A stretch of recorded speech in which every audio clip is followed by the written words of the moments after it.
Yes, good evening everyone. आज की इस वीडियो में हम लोग रिवाइज करने जा रहे हैं ब्रांच अकाउंटिंग। अगर हम अपनी रिवीजन की बात करें तो देखो, अकाउंटिंग स्टैंडर्ड की मैराथन रिवीजन लेक्चर डल चुका है। आप लोगों को क्या करना है, फटाफट देखना है। और 2 घंटे के अंदर मैंने कोशिश किया है कि जितना मैक्सिमम क्वेश्चन हो पाए कराने के साथ साथ रिवीजन कराने का। एक एक कंसेप्ट मैंने वहाँ पे कवर किया है। एंड मई 2023 में अगर आपको अच्छे मार्क्स लाने हैं तो कंसेप्चुअल क्लियरिटी बहुत जरूरी है। रिवीजन लेक्चर को जरूर देखो, उसके बाद क्वेश्चन बनाओ। स्टार्ट करते हैं। आज जो हम चैप्टर रिवाइज करने जा रहे हैं वो है ब्रांच अकाउंटिंग।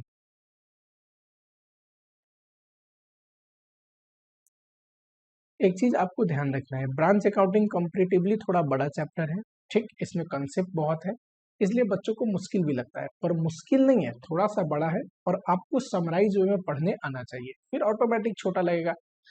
दूसरा चीज, जितने भी कंसेप्ट है, हर एक कंसेप्ट पढ़ाने के बाद उस पर मैं एक क्वेश्चन कराऊंगा, क्योंकि आपको ये पता होनी चाहिए कि जो रिवीजन लेक्चर हम कर रहे हैं, जहां से हम पढ़ रहे हैं, रिवाइज कर रहे हैं, तो उसके बाद क्वेश्चन में सेम कंसेप्ट को अप्लाई करके क्वेश्चन बन रहा है कि नहीं। क्वेश्चन जरूर कराएंगे, भले ही 10 मिनट लेक्चर बड़ा हो जाए, और हर एक कंसेप्ट को कवर करने के बाद एक क्वेश्चन जरूर करेंगे। ठीक, चलो, और भी चैप्टर के रिवीजन लेक्चर आएंगे। फटाफट से आपको क्या करना है, चैनल को सब्सक्राइब करना है, जुड़े रहना है। जो भी दिक्कत है कमेंट बॉक्स में लिखना है। जो भी पीडीएफ वगैरह चाहिए, हेल्प चाहिए, आप कमेंट बॉक्स में लिखो। टेलीग्राम के लिंक है, टेलीग्राम का लिंक ज्वाइन कर लो। अगर हम कवरेज की बात करें, देखो ब्रांच अकाउंटिंग में ना हम पढ़ने वाले एक तो डिपेंडेंट ब्रांच की अकाउंटिंग, इंडिपेंडेंट ब्रांच की accounting and third foreign branch की अकाउंटिंग।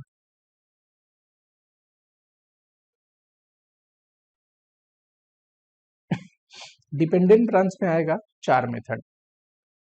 कितने मेथड? 4 मेथड्स। और चारों मेथड से क्वेश्चन पूछता है, बल्कि सीए इंटर में तो अब डिपेंडेंट ब्रांच का ही क्वेश्चन ज्यादा पूछता है। स्टॉक एंड डेटर मेथड, दूसरा डेटर मेथड, ये और छोटा है। Third wholesale method,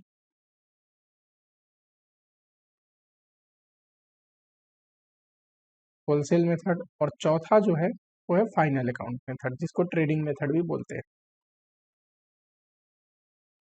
final account method, ये चारों टॉपिक इंपॉर्टेंट है। सब पे कॉन्सेप्ट पढ़ने के बाद क्वेश्चन करेंगे। इंडिपेंडेंट की अगर मैं बात करूं तो आपको जर्नल एंट्री बहुत इंपॉर्टेंट है।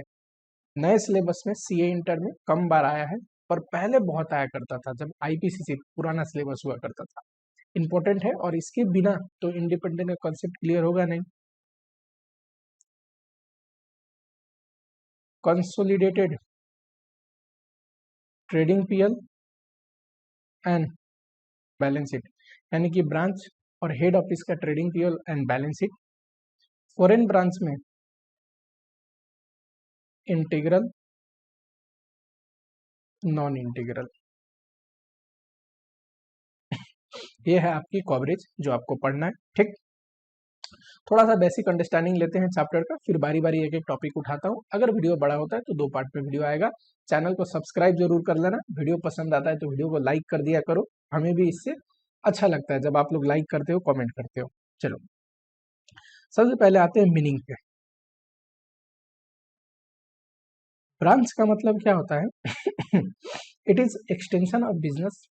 बिजनेस का बस एक एक्सटेंशन है, कैरिंग आइदर सेम बिजनेस और substantially same business as head office. एक एग्जांपल लेते हैं। मान लो एक साउथ इंडियन रेस्टोरेंट है, सरवना, है ना। ये स्टार्टिंग हुई थी चेन्नई में, आई थिंक सो, चेन्नई में, करेक्ट। आज की डेट में अगर देखोगे तो दिल्ली में भी इसका है आउटलेट रेस्टोरेंट, मुंबई में भी है, बैंगलोर में भी है, ऑल ओवर इंडिया है। और ये जो रेस्टोरेंट इनने बाद में खुले, ये क्या है? एक्सटेंशन ऑफ बिजनेस है कि नहीं? पुराना जो चेन्नई में बिजनेस था उसी का एक्सटेंशन है। यहाँ भी रेस्टोरेंट था, वही सारे रेस्टोरेंट यहाँ भी खुले। आइदर कैरिंग सेम बिजनेस और सब्सटेंशियली सेम बिजनेस, ताकि सेम ही बिजनेस कैरी कर रहे हैं, है ना। या फिर सब्सटेंशियली सेम का मतलब थोड़ा बहुत चेंजेस है, लेकिन उसी चीज से रिलेटेड बिजनेस है। ठीक, तो इसको क्या बोलेंगे? ये सारे को ब्रांच। ये हो गया हेड ऑफिस और ये है ब्रांच, बस एक एग्जांपल। ठीक चलो फिर आप एक चैप्टर पढ़ते हो ना, डिपार्टमेंट। डिपार्टमेंट, अच्छा ब्रांच और डिपार्टमेंट में फिर फर्क क्या रह गया? तो डिपार्टमेंट क्या है, ध्यान से समझना। मान लो एक बिजनेस एंटिटी है, ठीक है, और इस बिजनेस एंटिटी में बनने वाले फिनिश गुड्स दो प्रोसेस से होके गुजरते हैं, process 1, process 2, P1, P2। For example raw cloth आता है यहाँ पे, तो पहले प्रोसेस में कटिंग होती है क्लॉथ की, कटिंग, और सेकेंड प्रोसेस में स्टिचिंग होती है, और फाइनल में क्या निकलता है? कपड़ा ही बन के निकलता है, पर सूट बन के निकलता है।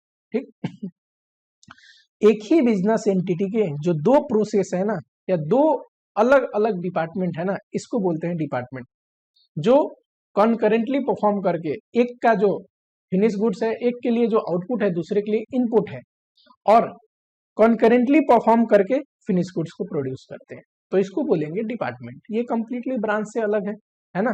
ये तो सेम बिजनेस के अंदर है, एक फैक्ट्री के अंदर जैसे दो डिपार्टमेंट होते हैं, एक फैक्ट्री के अंदर दो लोकेशन पे काम हो रहा है, एक कटिंग करता है, दूसरा स्टिचिंग करता है, फाइनल गुड्स निकलता है, तो वो डिपार्टमेंट हो गए, प्रोसेस हो गए, प्रोसेस भी बोल सकते हो, कॉस्टिंग में जो प्रोसेस पढ़ते हैं सिमिलर। लेकिन ब्रांच क्या है? एक्सटेंशन ऑफ बिजनेस है। एक ज्योग्राफिकल लोकेशन से, आज देखो ग्लोबलाइजेशन का समय है, इंसान जब बड़ा बनता है तो एक शहर से दूसरे शहर में जाता है, दूसरे शहर से एक दिन कंट्री से बाहर भी जाता है, फॉरेन कंट्री में जाता है। अब दूसरे टॉपिक हमारा वही है, टाइप्स ऑफ ब्रांच। देखो ब्रांच इनलैंड भी हो सकता है, जिसको आप डोमेस्टिक भी बोल सकते हो, अपने देश के अंदर with in the territory of country, या फिर फॉरेन भी हो सकता है ना। इनलैंड ब्रांच दो किस्म के होते हैं, एक डिपेंडेंट, दूसरा इंडिपेंडेंट। मीनिंग देखेंगे अच्छे से, अभी लिखते जाओ, और नोट्स जो है यहाँ पे नोट्स बनी हुई है, आपको मैं बता दूं ये नोट्स है, जब मैं पढ़ रहा था CA IPCC में, तब मैंने ये नोट्स बनाई थी, और ये नोट्स मेरे पास लक बाई चांस अवेलेबल था, तो इस नोट से मैंने सोचा आप लोगों को पढ़ा दूंगा। चलो इंडिपेंडेंट ब्रांच, ठीक। डिपेंडेंट ब्रांच में अभी मैंने सिलेबस आपको दिखाया, 4 मेथड पढ़ना है। इंडिपेंडेंट ब्रांच में जर्नल एंड कंसोलिडेशन पढ़ना है, कंसोलिडेट करके जो बैलेंस शीट बनाएंगे वो चीज, ठीक है। इवन जो ट्रेडिंग एंड PL का कंसोलिडेट करने का, इनकॉर्पोरेट करने का है, तो इनकॉर्पोरेट की भी एंट्री कई बार पूछता है, देखेंगे इस पे भी एक क्वेश्चन कर लेंगे, ठीक। और फॉरेन ब्रांच, तो फॉरेन ब्रांच में हमने बताया ही कि इंटीग्रल एंड नॉन इंटीग्रल दो किस्म के होते हैं फॉरेन ब्रांच, दोनों के बारे में डिफरेंस पढ़ेंगे एंड ट्रीटमेंट पढ़ेंगे, ठीक। चलो अच्छा, अब डिपेंडेंट ब्रांच क्या होता है एंड इंडिपेंडेंट ब्रांच क्या होता है। मान लो एक हेड ऑफिस है और ये है उसका ब्रांच, ठीक है ना। हेड ऑफिस मान लो दिल्ली में है, ब्रांच मुंबई में, ठीक। अगर ब्रांच का जो रिकॉर्ड है, अकाउंटिंग रिकॉर्ड है, हेड ऑफिस ही मेंटेन करता है, यानी कि सारे सॉरी सारे अकाउंटिंग रिकॉर्ड कहाँ मेंटेन होते हैं? हेड ऑफिस में ही, तो ऐसे ब्रांच को बोलते हैं डिपेंडेंट ब्रांच। जो सेपरेट अकाउंटिंग रिकॉर्ड नहीं रखते, हेड ऑफिस मेंटेन करता है, ये जनरली कब होता होगा? जब हेड ऑफिस सामान भेजता होगा, गुड्स सेंड करता होगा, ब्रांच हेड ऑफिस के बिहाफ में भेज देता होगा, तो रिकॉर्ड हेड ऑफिस ही रखती होगी। ब्रांच क्या हो गया? Just like a sales outlet, है कि नहीं? बेचने का काम कर रहा है बस, जो गुड्स ब्रांच ने, हेड ऑफिस ने भेजा वो ब्रांच बेच रहा है, जो भी कमाने के बाद, बेचने के बाद पैसा आता है वो ब्रांच वापस क्या कर देगा? हेड ऑफिस को भेज देगा। ब्रांच में कोई खर्चा हो रहा है तो हेड ऑफिस उसके लिए पैसे भेज देगा, है कि नहीं? ऐसे को बोलते हैं डिपेंडेंट ब्रांच, ठीक। इंडिपेंडेंट का मतलब क्या होता है कि हेड ऑफिस अपना रिकॉर्ड मेंटेन करेगा और ब्रांच अपना रिकॉर्ड मेंटेन करेगा। Branch maintain separate accounting record at branch, branch he proper accounting record बनाता है। इस केस में हेड ऑफिस से भी ब्रांच सामान ले सकता है, गुड्स ले सकता है, ठीक। एंड सम टाइम, ज्यादातर केसेज में इंडिपेंडेंट जो ब्रांच होते हैं बाहर से भी गुड्स ले रहे होते हैं, ठीक। बट प्रॉपर डिफरेंशिएशन का क्या है? अकाउंटिंग रिकॉर्ड सेपरेट मेंटेन होता है ब्रांच पे जनरली, वैसे ब्रांच इंडिपेंडेंटली ट्रांजेक्शन कर रहे होते हैं एंड उनको क्या बोला जाता है? Independent branch. समझ में आया क्या? अच्छा, जो हेड ऑफिस है वो जब ब्रांच को गुड सेंड कर रहा होता है ना, ब्रांच को, ठीक। मान लो हेड ऑफिस कोई चीज 100 रुपया में खरीद के लाया, हेड ऑफिस खुद भी तो बेचता होगा उसको, ठीक है। 100 का खरीद के लाया और बाहर में 20 रुपया प्रॉफिट चार्ज करके 120 पे बेच रहा है। ये हेड ऑफिस के लिए क्या है, सेल प्राइस। अगर कोई गुड्स ये ब्रांच को भेज रहा है तो कॉस्ट पे भी भेज सकता है। कॉस्ट मतलब 100 रुपया खरीद के लाया था, 100 ही रुपया दिखाएगा ट्रांसफर प्राइस, ठीक। या फिर कई बार इनवॉइस प्राइस बोलते हैं, यानी कि कॉस्ट में कुछ मार्जिन जोड़ के, प्रॉफिट जोड़ के भी भेज सकता है। फॉर एग्जाम्पल, इसने हेड ऑफिस ने तय किया कि 100 रुपया का गुड्स है, मैं बाहर में 20 रुपीज मार्जिन चार्ज करके बेचता हूँ, हेड ब्रांच को भी 20 रुपीज मार्जिन चार्ज करके भेजूंगा, तो 120 हो गया। इसको बोलते हैं इनवॉइस प्राइस। इनवॉइस प्राइस मतलब जिस प्राइस पे इनवॉइस प्रिपेयर्ड होके गया है goods. And cost price, invoice price, दोनों पे गुड्स बेच सकते हैं। पर आपके एग्जाम में क्वेश्चन किस पे आएगा जो इनवॉइस प्राइस पे गुड्स जाते हैं उस पे, है कि नहीं। अब देखो ब्रांच जो है अलग अलग मेथड में जब टॉपिक आएगा तो मैं समझा दूंगा। वैसे डिपेंडेंट ब्रांच में क्या होता है कि जो ब्रांच जो है ना, आगे गुड्स सेल कर रहा होता है, जिस प्राइस पे इसको मिला ना, 120 पे मिला, गुड्स आया 120 पे गुड्स आया है ना, 100 रुपया का गुड्स 20 रुपया मार्जिन चार्ज करके 120 रुपया इनवॉइस प्राइस है, इनवॉइस प्राइस पे ही बेच रहा होता है। कई बार सेल प्राइस इनवॉइस से ज्यादा भी हो सकता है, 120 था गुड्स का वैल्यू, हो सकता है 10 रुपया और प्रॉफिट चार्ज करके इसने सेल प्राइस रखा है 130। ब्रांच का सेल प्राइस इनवॉइस प्राइस के बराबर भी हो सकता है, कि मतलब एडिशनल चार्ज नहीं किया, हेड ऑफिस जिस प्राइस पे भेजा है उस प्राइस पे बेच रहा है, head office already profit charge कर दिया था, या फिर कुछ एडिशनल प्रॉफिट मार्जिन भी चार्ज करके बेच सकता है कि नहीं। एक मेथड आता है होलसेल मेथड, वहां पे जो हेड ऑफिस है वो होता क्या है होलसेल मेथड में। चलो होलसेल मेथड जब आएगा तो डिटेल में समझेंगे, बारी बारी मेथड को उठाते हैं, एक एक मेथड को समझते हैं। सबसे पहले है स्टॉक एंड रिटर्न मेथड। समझना है आपको, ध्यान से समझना। एक बार फॉर्मेट एंड कॉन्सेप्ट समझ गए, क्वेश्चन तो इतनी आसान आते हैं आप सोच नहीं सकते। चलो देखो, हेड ऑफिस का एक काम क्या है कि अपना गुड्स खरीद के लाता है, मैं मान लेता हूँ 100 रुपये में लाए, करेक्ट। इसको तो सेल करता ही होगा, साथ ही में इस गुड्स को ब्रांच को भी भेजता होगा। ब्रांच भी हो सकता है हेड ऑफिस से गुड्स मंगाता हो, ओके, कोई दिक्कत नहीं। मैंने अभी समझाया हेड ऑफिस कॉस्ट पे भी भेज सकता है, कुछ प्रॉफिट मार्जिन चार्ज करके भी भेज सकता है, ठीक। मान लेते हैं कॉस्ट तो 100 रुपया था ही, प्लस 50 रुपीज और एक्स्ट्रा चार्ज किया, और हेड ऑफिस ने 1 से 50 पे भेजा गुड्स को, ये इनवॉइस प्राइस है, ठीक है, ब्रांच को। तो ब्रांच के पास जो स्टॉक पड़े हैं उसमें हेड ऑफिस का प्रॉफिट मार्जिन भी जुड़ा है, ठीक। अब देखो एक फ्लो ऑफ ट्रांजेक्शन समझो, इतना कॉन्सेप्ट समझ में आया, ठीक।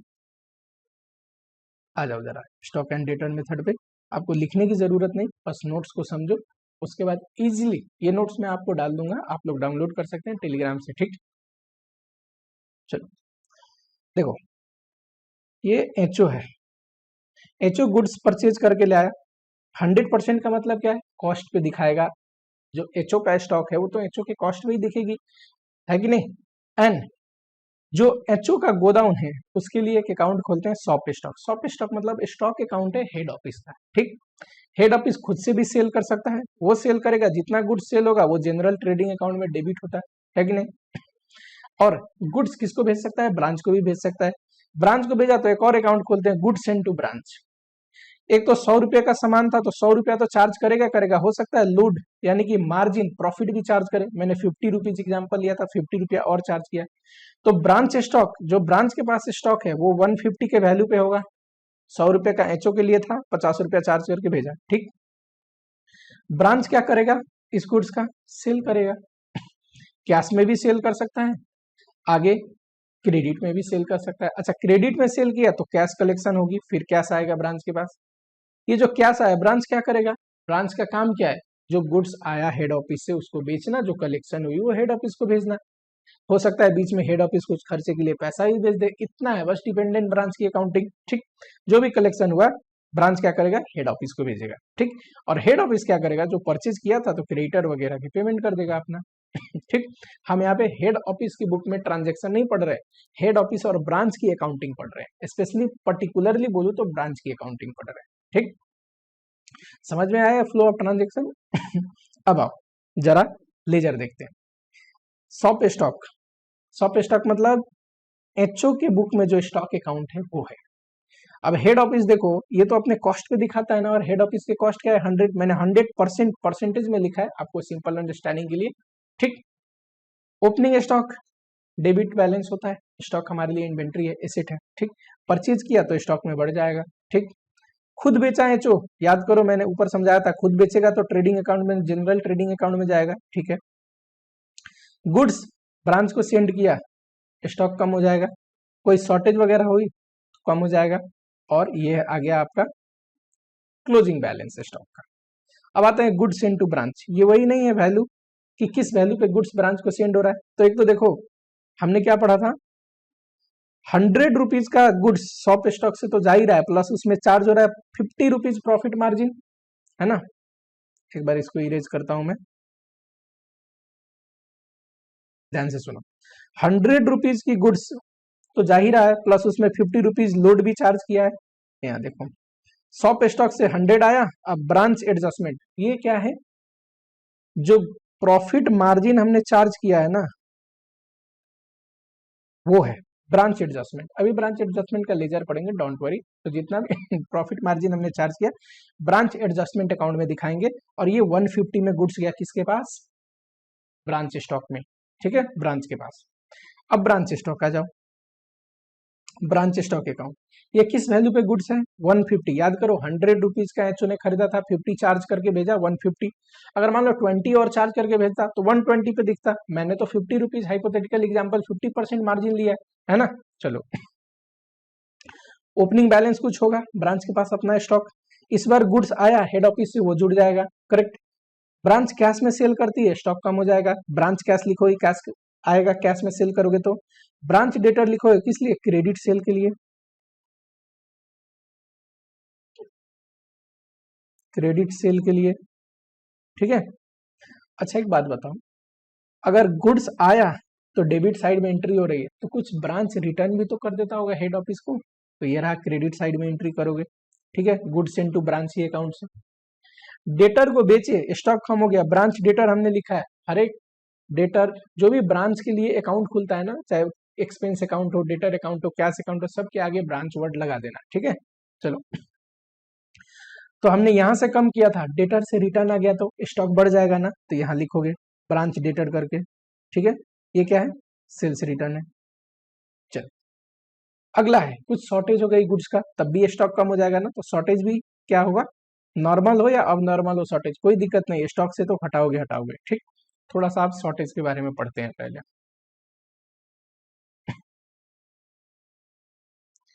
शॉर्टेज देखो दो किस्म का हो सकता है, एक नॉर्मल, दूसरा अब नॉर्मल, करेक्ट। नॉर्मल लॉस का मतलब होता है generally which is inherent to the nature of business, कि बिजनेस कर रहे हो तो इतना तो हो ही जाएगा। अब नॉर्मल लॉस का मतलब जो कि एक्सपेक्टेड नहीं था, एक्सपेक्टेशन से ज्यादा हो गया। ठीक, नॉर्मल लॉस के केस में क्या होता है, मान लो शॉर्टेज हुआ गुड्स, हमारे एग्जांपल में मान लेते हैं 100 रुपीज कॉस्ट का गुड्स था, 50 रुपीज मार्जिन चार्ज हुआ है, और 150 पे गुड्स आया है हमारे पास, और 150 का गुड्स शॉर्टेज हो गया। नॉर्मल जब शॉर्टेज होता है ना, तो ब्रांच एडजस्टमेंट में जाती है, तो आप एंट्री क्या पास करोगे, branch adjustment debit to branch stock, पूरा जितने का शॉर्टेज हुआ है सारा। वही अब नॉर्मल अगर शॉर्टेज हुआ ना, तो जो प्रॉफिट उसमें है वो ब्रांच एडजस्टमेंट में जाएगा, और जो कॉस्ट उसका है, कॉस्ट जैसे हमारे केस में कॉस्ट क्या है 100, प्रॉफिट कितना है 50, तो प्रॉफिट 50 ब्रांच एडजस्टमेंट में, जो कॉस्ट है वो पीएल अकाउंट में जाएगा, कॉस्ट पीएल में जाएगा, और जो प्रॉफिट मार्जिन चार्ज हुआ है जिसको ग्रोस प्रॉफिट भी आप बोल सकते हैं, ये कहाँ जाएगा, ब्रांच एडजस्टमेंट में। तो इसकी एंट्री क्या होगी, ब्रांच एडजस्टमेंट डेबिट, हमारे केस में 50 रुपया है, और profit and loss account debit, हमारे केस में कितना है, ब्रांच प्रॉफिट एंड लॉस भी लिख सकते हो 100 रुपया है, टू ब्रांच स्टॉक, स्टॉक तो कम ही हो जाएगा 150 से। देखो ध्यान रखना आपको, हमने किस पे बनाया है इस अकाउंट को, तो हमने इस अकाउंट को बनाया है इनवॉइस प्राइस पे, इनवॉइस प्राइस पे मार्जिन जोड़ने के बाद, ठीक है, ऐसे करना है आपको। तो ये जो घटा शॉर्टेज, अगर नॉर्मल शॉर्टेज मानोगे, क्वेश्चन बोल दिया नॉर्मल, तो ब्रांच एडजस्टमेंट में भी जाके आपको डेबिट करनी पड़ेगी 150 से। अब नॉर्मल मानोगे तो कॉस्ट वाला हिस्सा पीएल में भेजोगे, प्रॉफिट वाला हिस्सा कहाँ भेजोगे ब्रांच एडजस्टमेंट में। अब एक लास्ट यहाँ पे आता है sale price above invoice price. जैसे मैंने आपको एग्जांपल दिया था, अभी हम जो पढ़ रहे हैं इसी एग्जांपल में लेते हैं कि हेड ऑफिस है, ये ब्रांच है, 100 रुपये का हेड ऑफिस क्या करता है, 50 रुपया मार्जिन जोड़ के 150 पे हमें भेजता है। तो मेरे पास जो स्टॉक पड़ा है वो 150 पे पड़ा है, करेक्ट। मान लो इसको मैं, ये है इनवॉइस प्राइस, करेक्ट। मान लो इसको मैं 160 पे बेचा आगे, या 150 पे बेचा, सॉरी 140 पे बेचा, तो क्या होगा अगर 150 पे ही बेच रहा हूं तब तो कोई चेंजेस नहीं करने, हम 150 पे ही अकाउंट को बना रहे हैं इनवॉइस प्राइस पे। पर 160 पे बेचा, एडिशनल 10 रुपीज प्रॉफिट पे बेचा, तो ये क्या है, ये हमारे लिए गेन है, एडिशनल 10 रुपीज प्रॉफिट। और हम 150 पे अकाउंट को दिखा रहे हैं, 10 रुपया कम में बेचा है, 140 पे बेचा है, तो ये हमारे लिए क्या है, लॉस है, ठीक। चलो, अगर कम में बेचा है तो यहाँ पे लिखोगे एंट्री पास, क्या एंट्री क्या पास करोगे गेन के लिए, देखो अगर sale price is greater than invoice price है, यानी कि एडिशनल ये 160 में आपने बेचा है, तो एंट्री पास क्या करोगे, branch stock debit to branch adjustment.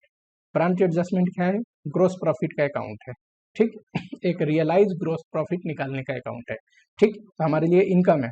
वही अगर sale price is less than invoice price, यानी कि 150 रुपए का चीज हमने लॉस में बेचा, तो जितने कम में बेचा ना उसको क्या करोगे, ब्रांच एडजस्टमेंट डेबिट करोगे टू ब्रांच स्टॉक,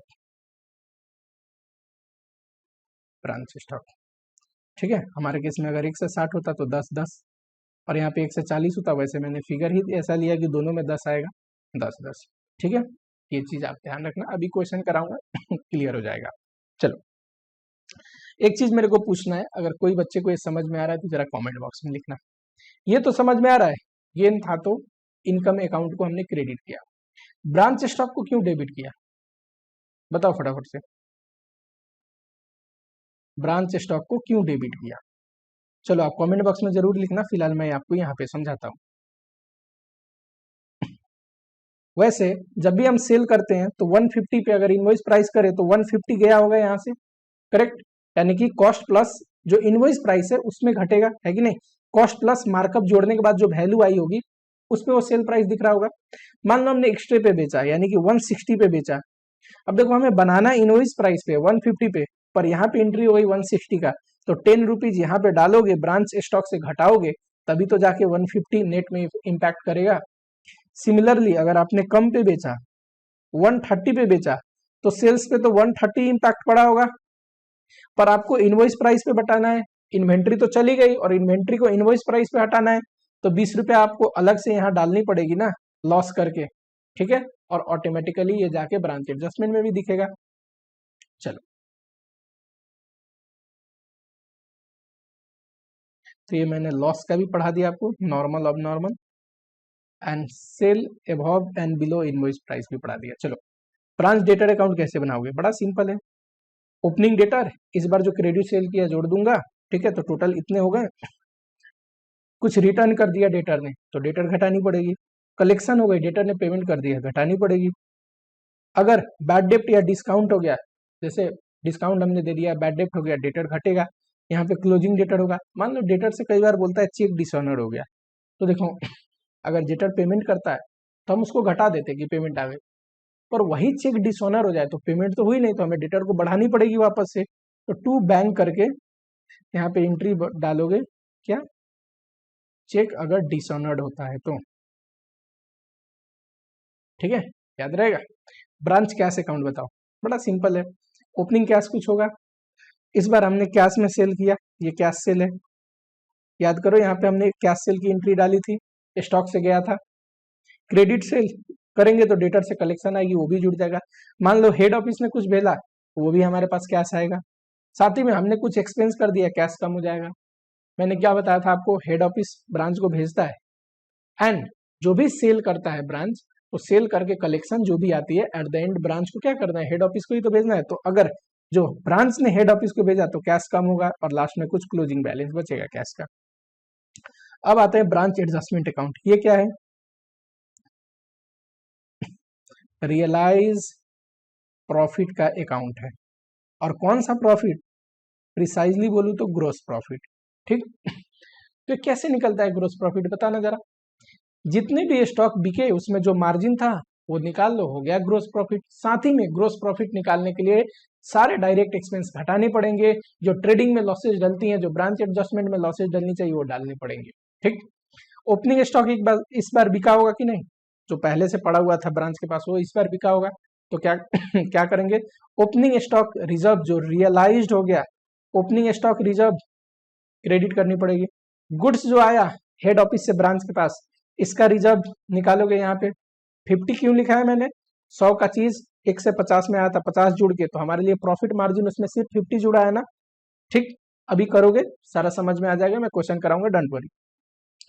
अगर गुड्स जो आया उसका यहाँ पे हम लिख रहे हैं, जो इसमें लोड डली है, तो हमने जो वापस कर दिया वो आपको इधर लिखना पड़ेगा डेबिट साइड में, क्योंकि जो वापस कर दिया वो तो बेचा ही नहीं होगा, बेचा नहीं होगा तो रियलाइज प्रॉफिट किधर से होगा। ठीक, याद करो, ओपनिंग स्टॉक रिजर्व रियलाइज हुआ तो हमने क्रेडिट किया, पर क्लोजिंग स्टॉक रिजर्व वो हो, तो क्लोजिंग स्टॉक तो वो है ना जो बिका नहीं, तो उसका रिजर्व हमें डेबिट करनी पड़ेगी। ग्रोस प्रॉफिट निकालने के लिए डायरेक्ट खर्चे डालते हैं, याद करो ट्रेडिंग अकाउंट में ग्रोस प्रॉफिट आता है। ठीक, डायरेक्ट खर्चे ट्रेडिंग अकाउंट में डलते हैं कि नहीं, हाँ जी डलते हैं। एक और चीज मैंने पढ़ाया था, sale price above and below invoice price. Above का मतलब बताया था इनवॉइस प्राइस से ज्यादा बिका, गेन है। आज देखो यहाँ पे गेन लिखा हुआ है, ये क्या है, गेन। एंड अगर इनवॉइस प्राइस से कम में बिका है, लॉस है, तो डेबिट करनी पड़ेगी। नॉर्मल अब नॉर्मल लॉस पढ़ाया था, बोला था नॉर्मल लॉस पूरा का पूरा कहाँ पे आता है, ब्रांच एडजस्टमेंट में। अब नॉर्मल लॉस का सिर्फ जो प्रॉफिट हिस्सा है ना, जैसे हमारे केस में 50 था, वो यहाँ पे आएगा, बचा हुआ कॉस्ट का जो हिस्सा है वो कहाँ पे जाएगा, पीएल अकाउंट में। जो ये ग्रॉस प्रॉफिट आएगा आप पीएल में ट्रांसफर कर दोगे। ठीक है, पीएल में देखो इनडायरेक्ट के सारे खर्चे डलेंगे, बैड डेट डिस्काउंट वगैरह। अब नॉर्मल लॉस का 100% जो था कॉस्ट अमाउंट यानी कि यहाँ डलेगा और नेट प्रॉफिट आ जाएगी। ठीक, यहाँ पे एक डाउट है कि अगर सिर्फ एक्सपेंस बोला तो डायरेक्ट खर्चा मानेंगे कि इनडायरेक्ट, क्योंकि डायरेक्ट मानेंगे तो ऊपर डालनी पड़ेगी ब्रांच एडजस्टमेंट में, इनडायरेक्ट मानेंगे तो यहाँ डालना पड़ेगा। तो आप एज्यूम कर लेना इनडायरेक्ट है, कुछ ना बोले तो। ठीक है, चलो ये कंसेप्ट क्या है, अगर सेल इनवॉइस प्राइस से ज्यादा या कम में है, मैंने अभी आपको समझाया, इनवॉइस प्राइस से ज्यादा है तो हमारे लिए गेन है, इनवॉइस प्राइस से कम में बेच रहा है हमारे लिए लॉस है। चलो, अगर गुड्स ब्रांच को हेड ऑफिस कॉस्ट पे भेजे तो देखो, हेड ऑफिस अगर कॉस्ट पे भेजेगी तो ब्रांच एडजस्टमेंट जैसा तो कुछ अकाउंट ही नहीं बनेगा। ब्रांच एडजस्टमेंट है ही लोड का मार्जिन का अकाउंट, जो ग्रॉस मार्जिन कैलकुलेट करता है। एंड ब्रांच स्टॉक को आपको कॉस्ट प्राइस पे बनानी पड़ेगी। ब्रांच स्टॉक याद करो 150% मैंने लिखा था, यानी कि इनवॉइस प्राइस पे बना रहे थे। हाँ जी, चलो ये भी लिखा है कि ब्रांच स्टॉक ही ट्रेडिंग अकाउंट का काम कर देगा आपको। ठीक है, और वहां पे ग्रोस प्रॉफिट निकल जाएगी, पर ये कंसेप्ट पे क्वेश्चन नहीं पूछेगा, आपको हमेशा इनवॉइस प्राइस पे पूछेगा। क्वेश्चन देखिए,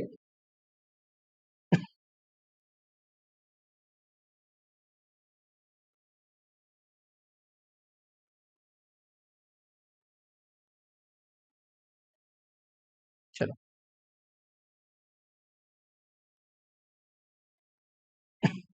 concept with its head office at Mumbai branch has a branch in head office at Mumbai has branch office at Nagpur।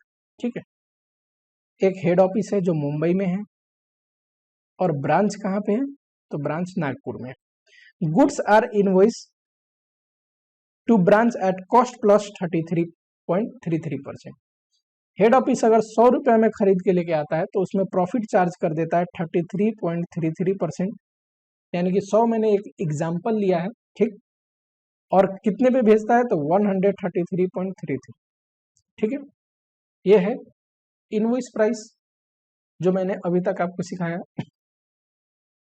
ठीक है sir, the flowing information is given in respect of branch for year ending this. चलो, good send to branch, बताओ ये कहाँ पे डलता है? तो ब्रांच स्टॉक के डेबिट में, ब्रांच के पास जितना गुड सेंड आया। ओपनिंग स्टॉक, ये क्या है? ब्रांच स्टॉक की ओपनिंग बैलेंस है। कैश सेल एक तो ब्रांच स्टॉक से जाएगा, है ना, और दूसरा अगर हम कैश अकाउंट बना रहे हैं तो वहां पे कलेक्शन में दिखाएंगे। Return by goods by customer to branch, ये क्या है? सेल्स रिटर्न, ठीक है, डेटर अकाउंट बनाते टाइम काम आएगा, याद रखो। Branch expense paid in cash, cash account में डालेंगे एक तो, और दूसरा इनडायरेक्ट मान लेंगे, कुछ ना बोले तो पीएल में जाएगा। ब्रांच डेटर, ये क्या है? ओपनिंग बैलेंस है डेटर का, डेटर अकाउंट बनाते टाइम काम आएगा। डिस्काउंट अलाउड, बैड डेप्ट, ये कहाँ जाएंगे? डेटर अकाउंट बनाते टाइम क्रेडिट करोगे आप, ठीक। कलेक्शन फ्रॉम डेटर, ये भी डेटर अकाउंट बनाते टाइम क्रेडिट करोगे, और साथ ही में ये जो डेटर से कलेक्शन आई वो कैश अकाउंट में जाएगा, है ना। ब्रांच डेटर चेक डिसऑनर्ड, देखो 5,000 का चेक डिसऑनर्ड होगा तो डेटर के डेबिट साइड में एंट्री करेंगे, डेटर बढ़ जाएगा उतने से। ब्रांच स्टॉक क्लोजिंग, ये क्या है? क्लोजिंग स्टॉक है, ब्रांच स्टॉक अकाउंट में डालेंगे। ब्रांच डेटर क्लोजिंग, ये डेटर का क्लोजिंग बैलेंस है, ठीक है।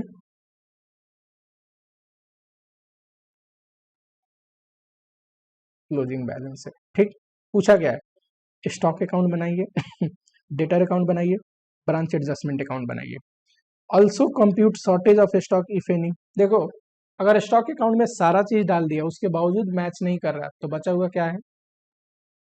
शॉर्टेज है, अगर क्रेडिट साइड में घट रहा है तो ठीक है। तो कह रहा है अगर कुछ शॉर्टेज है तो वो भी बताओ। अच्छा शॉर्टेज है तो बताया नहीं कि शॉर्टेज को नॉर्मल ट्रीट करिए कि अब नॉर्मल, कुछ ना बोले, अब नॉर्मल मान लो। ऐसा कोई हार्ड एंड फास्ट रूल नहीं है, नॉर्मल मानोगे उतना ही मार्क्स मिलना है, अब नॉर्मल मानोगे उतना ही मार्क्स मिलना है। यहाँ बोला है prepare under debtor stock method following ledgers, वैसे जब भी लेजर प्रिपेयर करने का है, लेजर प्रिपेयर करके जो निकालते हैं ना हम लोग ब्रांच का प्रॉफिट लॉस, तो स्टॉक एंड डेटर मेथड ही है। ब्रांच एडजस्टमेंट के बिना ग्रॉस प्रॉफिट नहीं आएगा, तो ब्रांच एडजस्टमेंट 100% पूछेगा, भले ही कोई अकाउंट पूछे ना पूछे। और जब भी ब्रांच एडजस्टमेंट पूछा है समझ जाओ स्टॉक एंड डेटर मेथड का क्वेश्चन है, ठीक है। चलो करते हैं, ठीक है। Head office in the book of head office, क्यों? डिपेंडेंट ब्रांच में रिकॉर्ड कौन मेंटेन करता है? Head office. ब्रांच तो छोटे मोटे मेमोरेंडम मेंटेन कर ले कोई बात नहीं, पर हेड ऑफिस मेंटेन करता है देखो ब्रांच स्टॉक अकाउंट पहले लिखते हैं। ओपनिंग बैलेंस डाल दोगे 24,000, बताओ कहाँ पे? ये रहा सर 24,000। जो good sent to branch, goods जो आया है हेड ऑफिस से ब्रांच के पास, स्टॉक बढ़ जाएगा उतने से, ठीक है, कोई बात नहीं। एक कैश सेल था ना कहीं पे, याद करो, थर्ड में कैश सेल 1,80,000, ये रहा कैश सेल, आप डाल दोगे, स्टॉक चला गया उतना, ठीक है। Return of goods by customer to branch, एक तो हमने बेचा तो यहाँ से घटाया, ठीक है। अच्छा कैश सेल यहाँ पे है, क्रेडिट सेल ये रहा, अभी निकालेंगे क्रेडिट सेल, डोंट वरी। कैसे निकलेगा? डेटर अकाउंट में बैलेंसिंग फिगर आ जाएगा, ठीक। अगर सेल किया तो स्टॉक कम हो गई, तो रिटर्न आया तो स्टॉक बढ़ जाएगा, तो आप ब्रांच डेटर लिखोगे क्योंकि डेटर से रिटर्न आया ठीक। क्लोजिंग बैलेंस दिया हुआ है क्वेश्चन में, और बोल रहा है कि कुछ अगर बैलेंसिंग फिगर आता है तो आप क्या लिखोगे? वैसे हमेशा इस साइड बैलेंसिंग फिगर आएगा तो आप शॉर्टेज ही डालना, तो उसको लिखोगे शॉर्टेज। अब देखो सबसे पहले ब्रांच डेटर निकालते हैं कि क्रेडिट में कितना सेल हुआ है, ठीक। तो उसके लिए ब्रांच डेटर अकाउंट बनाओ। ओपनिंग बैलेंस दिया हुआ है, करेक्ट। कलेक्शन भी क्वेश्चन में दिया है 2,70,000। ये रिटर्न है, ये भी दिया हुआ है, stock return, sales return. Bad debt भी दिया है, डिस्काउंट भी दिया है क्वेश्चन में, करेक्ट। डिसऑनर ऑफ चेक, मैंने बोला था ना डेबिट साइड में डालोगे डेटर बढ़ाओगे उतना से, ये भी दिया है। क्लोजिंग बैलेंस दिया है क्या डेटर का? हाँ जी, क्लोजिंग बैलेंस भी दिया है, ये रहा डेटर का क्लोजिंग बैलेंस, सबसे लास्ट में यही दिया है। तो बचा हुआ देखो एक एक ही चीज है जो नहीं दिया है, और जो बैलेंसिंग फिगर आएगा वो क्या है? ब्रांच स्टॉक क्रेडिट सेल, यानी कि, ठीक। अगर क्रेडिट सेल यहाँ पे एंट्री हो रही है तो दूसरी एंट्री कहाँ होगी? स्टॉक में से भी तो जाएगा, ये रहा, समझ में आया अब जरा कैलकुलेट करोगे, 24,000 प्लस 4,80,000 प्लस 6,000, यह है 5,10,000, माइनस 1,80,000 माइनस 2,80,000 माइनस 48,000, 2,000 आ रहा है शॉर्टेज। ठीक है, शॉर्टेज क्या है? बैलेंसिंग फिगर है। अब देखो शॉर्टेज को अगर नॉर्मल लॉस मानोगे, 2,000 को नॉर्मल लॉस मानोगे तो पूरा का पूरा ब्रांच एडजस्टमेंट में ले जाना और डेबिट कर देना। अब नॉर्मल लॉस मानोगे तो क्या पढ़ाया मैंने, इसमें तो दोनों जुड़े हैं ना, कॉस्ट भी है और प्रॉफिट भी है। कॉस्ट का हिस्सा और प्रॉफिट का हिस्सा अलग करना। चलो मैं अब नॉर्मल मानता हूं कि आपको कैलकुलेशन और आसान हो जाएगा। ठीक है, अब नॉर्मल लॉस मानोगे तो कॉस्ट कैसे निकलेगा बताओ? हमने यहाँ पढ़ा है ना, चलो यहीं पे मैं बता देता हूँ कि 100 रुपीज का चीज 33.33 प्रॉफिट जोड़ के 133.33 पे हमें भेजा जा रहा है। अब देखो ये तो इनवॉइस पर प्राइस पे है, यानी कि 2000 अगर 133.33 है तो प्रॉफिट कितना है इसमें जुड़ा? 33.33 कितना आएगा? सॉरी, ये ना नीचे, अगर 2000 133.33 है तो 33.33 कितना आएगा? करो,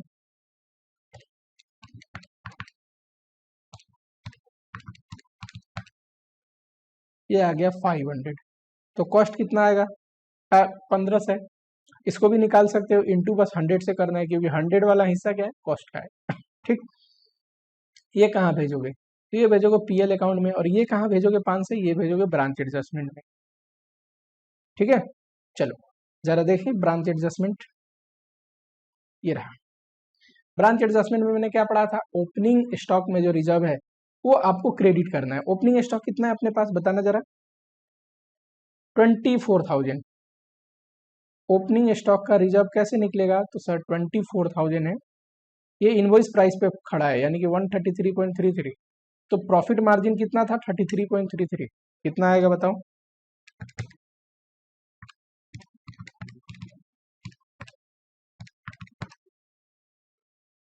6,000, करेक्ट। वैसे गुड्स सेंड टू ब्रांच, हमारे पास कितना गुड्स आया? 4,80,000 का गुड्स आया है, तो उसमें कितना प्रॉफिट मार्जिन है जरा देखो। गुड्स सेंट अकाउंट में 4,80,000 ब्रांच के पास आया, इसको भी जब आप करोगे बताना,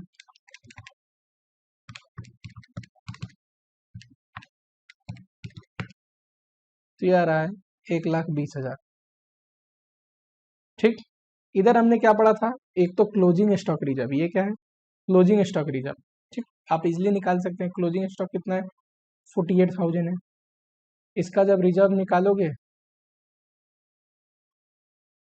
परसेंटेज वाली मेथड भी लगा सकते हो, जो सिंपल एंड शॉर्ट है वही मैं आपको बता रहा हूँ।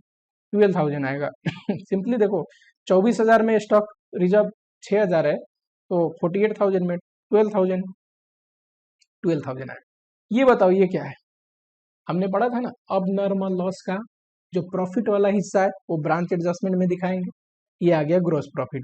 ग्रोस प्रॉफिट का आप ट्रांसफर करोगे, देखो इतना ही हिस्सा है ब्रांच एडजस्टमेंट का, यही है बस ब्रांच एडजस्टमेंट। थोड़ा ये इंस्टीट्यूट फालतू सॉल्यूशन कर दिया है। ये जो नीचे का हिस्सा है ना वो है branch profit and loss account का हिस्सा। ठीक, अभी मैंने आपको पढ़ाया था ग्रॉस प्रॉफिट ट्रांसफर हुआ। ठीक, अब नॉर्मल लॉस का जो कॉस्ट है 1500, ये यहाँ आएगा।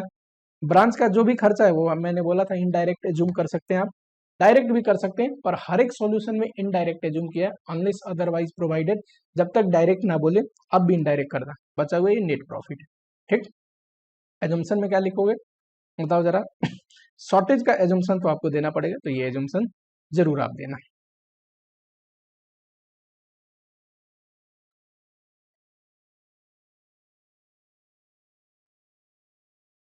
चलो सेकेंड जो मेथड है ये इससे भी आसान है, सबसे बड़ा मेथड हमने पहले किया। दूसरा मेथड है डेटर मेथड। देखो डेटर मेथड की कहानी ना बड़ी सिंपल सी है, कि डेटर मेथड कहता है कि हेड ऑफिस के बुक में ब्रांच का अकाउंट आप बनाओ। दूसरा मेथड है डेटर मेथड, हेड ऑफिस के बुक में ब्रांच का आप अकाउंट बनाओ, इसी अकाउंट से आपको ग्रोस प्रॉफिट पता चल जाएगा। ये अकाउंट बनाना कैसे? बड़ी सिंपल है, ध्यान से समझना। फिर यहाँ पे बना हुआ है, मेरे को लिखना नहीं पड़ेगा, पर आप समझो ध्यान से। सबसे पहले एक बार फॉर्मेट समझ लो, फिर लॉजिक समझाता हूँ, जैसे उसका फ्लो ऑफ ट्रांजेक्शन से लॉजिक समझाया था।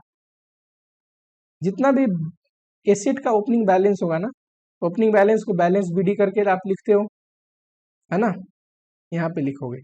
एसेट में क्या क्या आता है, ब्रांच के पास स्टॉक होगा, डेटर होगा, कैश होगा, फिक्स एसेट होगा, जितने भी एसेट है। वैसे ही ब्रांच के पास ओपनिंग लायबिलिटी जितनी भी है ना, वो इधर लिखोगे। इधर क्या लिखोगे, लायबिलिटी, जैसे कि क्रेडिटर, आउटस्टैंडिंग एक्सपेंसेस, ठीक। जितना भी चीज जो हेड ऑफिस से ब्रांच को आया है, हेड ऑफिस जितना भी चीज भेजेगा आपको डेबिट साइड में लिखना है, डेबिट साइड में एंट्री करनी है, ठीक। अगर गुड्स भेजा तो गुड्स सेंड टू ब्रांच। अगर खर्चे के लिए पैसा भेजा, चाहे एसेट खरीदने के लिए हो, नॉर्मल खर्चे के लिए हो, तो बैंक अकाउंट, ठीक। अगर वो हमें भेज रहा है हेड ऑफिस, हम डेबिट साइड में एंट्री कर रहे हैं, हम भेजेंगे उसको, तो क्रेडिट साइड में एंट्री होगी। मान लो हमने गुड्स रिटर्न कर दिया, तो गुड्स सेंड टू ब्रांच, ये क्या है, रिटर्न जो हमने कर दिया, करेक्ट। अगला, ये हेड ऑफिस ब्रांच को जो कैश भेज रहा है वो है। अब जो भी ब्रांच कमाएगा कैश सेल करके, कलेक्शन करके, कुछ खर्चे वगैरह होगा, वो काटने के बाद जो भी कमाएगा, जो भेजेगा, तो जितना ही भेजेगा वो यहाँ पे, ये क्या है, ब्रांच जो भेज रहा है हेड ऑफिस को, करेक्ट। एक बात बताना, ओपनिंग एसेट अगर हमने यहाँ पे लिखा है तो क्लोजिंग एसेट यहाँ पे आनी चाहिए, बैलेंस सीडी करके, ये क्या आएगा, क्लोजिंग वैल्यू ऑफ एसेट। और एसेट में क्या होगी, वही स्टॉक का क्लोजिंग वैल्यू, डेटर का क्लोजिंग वैल्यू, कैश कुछ पड़ा हुआ है पेटी कैश, उसका वैल्यू, फिक्स एसेट पड़ा है उसका वैल्यू, ठीक है। वैसे ही बैलेंस सीडी करके लायबिलिटी की इधर आएगी, ठीक है। चलो एक और बात बताओ, ओपनिंग स्टॉक में ये भी बनता है इनवॉइस प्राइस पे। इनवॉइस प्राइस का मतलब, मान लो 100 का चीज हेड ऑफिस 20 रुपया प्रॉफिट जोड़ के 1 से 20 में भेजता है, तो ये सारे स्टॉक वगैरह 1 से 20 पे खड़े हैं, ठीक। इसमें रिजर्व जुड़ा हुआ है जो इस साल रियलाइज होगा। तो ओपनिंग स्टॉक यहाँ है, तो ओपनिंग स्टॉक रिजर्व किधर एंट्री करोगे, इस साइड, ओपनिंग स्टॉक रिजर्व, ठीक है। याद रखना रिजर्व के लिए क्या क्या कह रहा हूँ। वैसे ही अगर क्लोजिंग स्टॉक यहाँ पे है, तो closing stock reserve debit side में,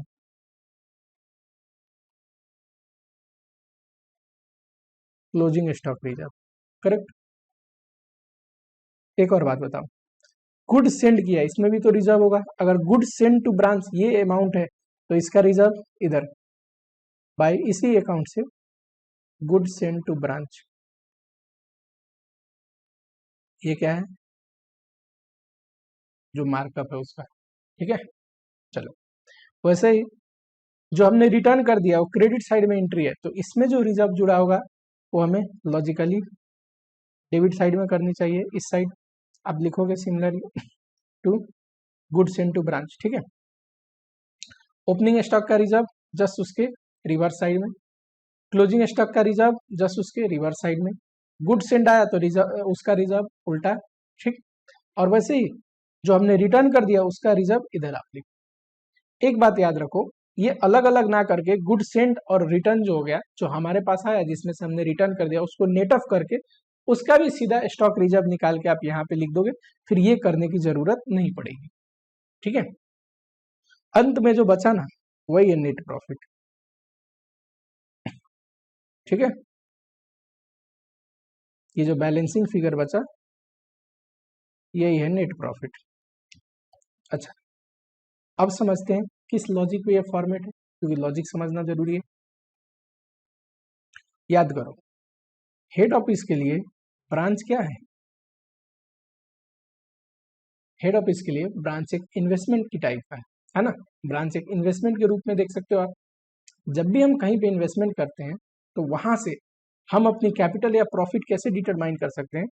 देखो, ओपनिंग कैपिटल, उसमें हमने कितना लगाया किसी भी बिजनेस में, एडिशनल कैपिटल प्लस कुछ प्रॉफिट कमाए वो, माइनस कुछ ड्राइंग कर लिया वो, बचा हुआ हमारा क्या होता है, क्लोजिंग कैपिटल।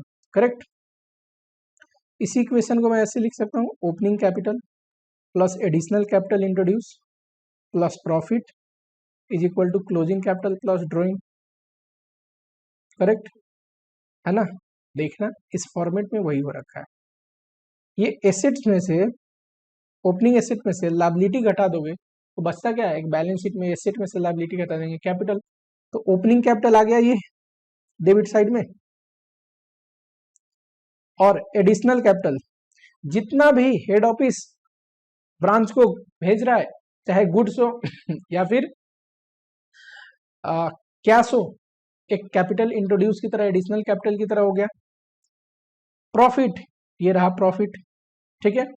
साथ ही में क्लोजिंग कैपिटल, बताओ ये रहा एसेट और ये रहा क्लोजिंग लायबिलिटी, यहाँ पे आके घटेगी तो क्लोजिंग कैपिटल आ जाएगा क्रेडिट साइड में। ड्रॉइंग, जितना भी ब्रांच हेड ऑफिस को भेज रहा है, हेड ऑफिस के लिए ड्रॉइंग है, ठीक। बस फर्क क्या था कि स्टॉक रिजर्व निकालना था, क्योंकि जो हम भेज रहे हैं उसमें स्टॉक में रिजर्व भी जुड़े हुए, तो रिजर्व को हटा दोगे ऑटोमेटिकली बैलेंस क्या आ जाएगा, नेट प्रॉफिट। ठीक है, समझ में आया? याद करने के लिए इतना लॉजिक काफी है। चलिए क्वेश्चन देखते हैं।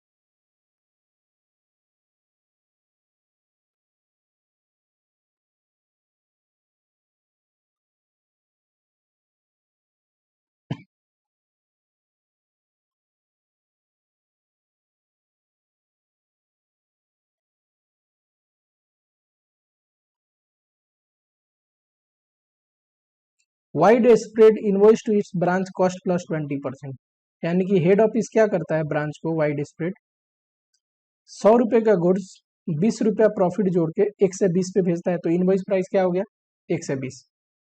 Branch sale goods for cash as well as credit, और ब्रांच आगे कैश या क्रेडिट दोनों में बेचता है, ठीक है। Branch meets its expense out of cash collection from debtor and credit sale, branch क्या करता है, बेचने के बाद जो पैसे आते हैं उससे पहले ब्रांच अपना खर्चा मीट करता है।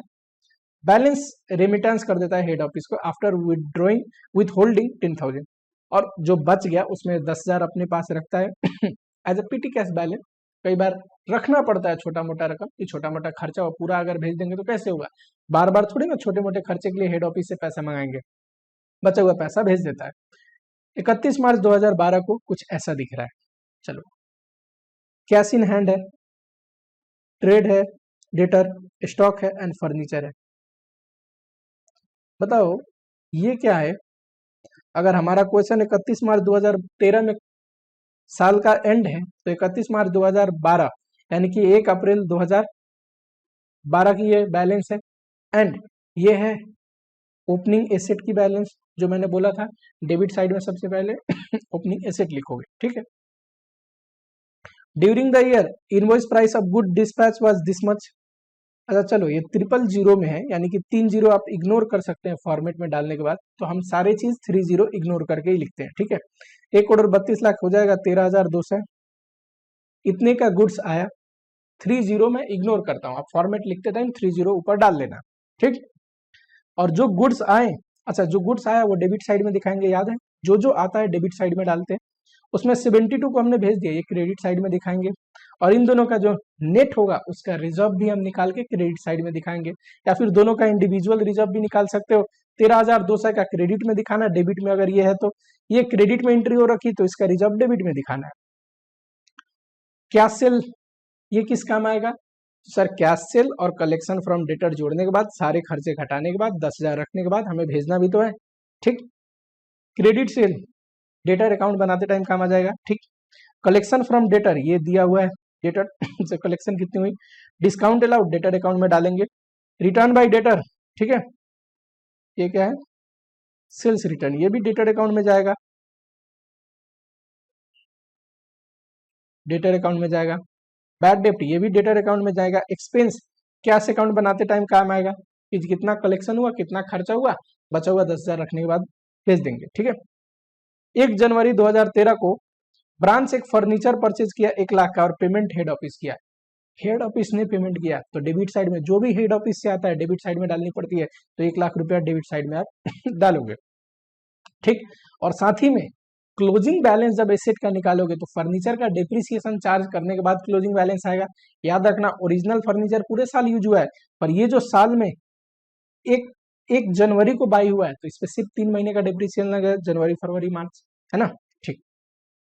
ब्रांच का एक्सपेंस दिया हुआ है 6000, आउटस्टैंडिंग है, ठीक है, इतना खर्चा कोई बात नहीं, और कैश आपको होल्ड करना है। अच्छा, ये जो क्लोजिंग लायबिलिटी है ये कहाँ पे आता है, याद करो जरा, फॉर्मेट बताओ फटाफट। सर लास्ट में क्रेडिट साइड में हम क्लोजिंग बैलेंस ऑफ एसेट लिखते हैं और डेबिट साइड में क्लोजिंग बैलेंस ऑफ लायबिलिटी, वहां पे काम आ जाएगा। चलो जरा देखो, ये तो एज इट इज आप लिख दोगे यहां से, ओपनिंग बैलेंस ऑफ एसेट ये रहा, ठीक है। गुड्स आया है और 1,00,000 रुपीज भी आया है, गुड्स 13,200 का आया, 1,00,000 रुपीज भी, 30 इग्नोर करके सॉल्यूशन बना रहे हैं, ध्यान रखना यहाँ पे 30 दिया हुआ है, ठीक, ये आया। उसके बाद उसके बाद आउट क्लोजिंग एसेट लायबिलिटी, देखो क्लोजिंग लायबिलिटी में एक हमारे पास क्या है, आउटस्टैंडिंग एक्सपेंस, और क्लोजिंग एसेट में हमें निकालनी पड़ेगी एक तो कैश इन हैंड, ये हमें पता है 10,000 रख के भेजना है तो 10,000 ही आएगा, 10,000 हमें डालना है क्लोजिंग, ये निकालना पड़ेगा डेटर अकाउंट से, दिया नहीं है, ये भी निकालना पड़ेगा, दिया नहीं है, और ये भी निकालना पड़ेगा, दिया नहीं है, ठीक। ये आ जाएंगे तो कैश अकाउंट से देखो, चलो हमने गुड्स रिटर्न भी किया 72 का, ये रहा एंट्री उसका, ठीक है, जो गुड्स हमने रिटर्न कर दिया।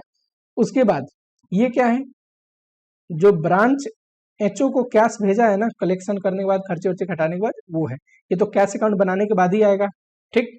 चलो थोड़ा सा यहाँ पे आ जाओ, सबसे पहले ब्रांच स्टॉक अकाउंट देखो, बड़ा सिंपल है, ओपनिंग 1080 था, ये रहा, ये रहा ओपनिंग, ठीक है, इस बार इतना आया है, साथ ही में हमने रिटर्न भी कर दिया इतना ठीक। उसके बाद कैश में हमने इतना बेचा, ये ब्रांच डेटर क्रेडिट सेल है, क्रेडिट सेल है, दिया हुआ है क्रेडिट सेल, देखो ये रहा क्रेडिट सेल, सारा फिगर दिया हुआ है, जो नहीं दिया होगा वहां पे मैं खुद ही कैलकुलेट कराऊंगा आपको, ठीक। ये क्या है, रिटर्न है, डेटर ने जो रिटर्न कर दिया, ठीक है, कहाँ पे दिया हुआ है, देखो सेल्स रिटर्न कहीं पे दिया होगा,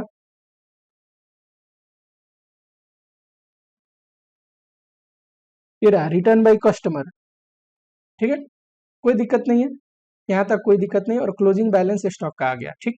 क्लोजिंग बैलेंस स्टॉक का कहाँ डालोगे, सर ये रहा क्लोजिंग बैलेंस ऑफ स्टॉक।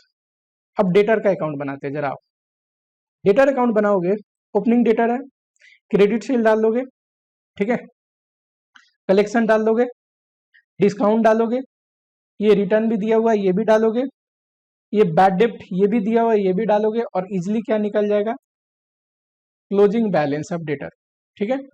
चलो अब क्लोजिंग बैलेंस का कहाँ एंट्री होती है, तो सर जो ब्रांच अकाउंट बना रहे हैं ना उसमें क्लोजिंग बैलेंस ऑफ डेटर भी।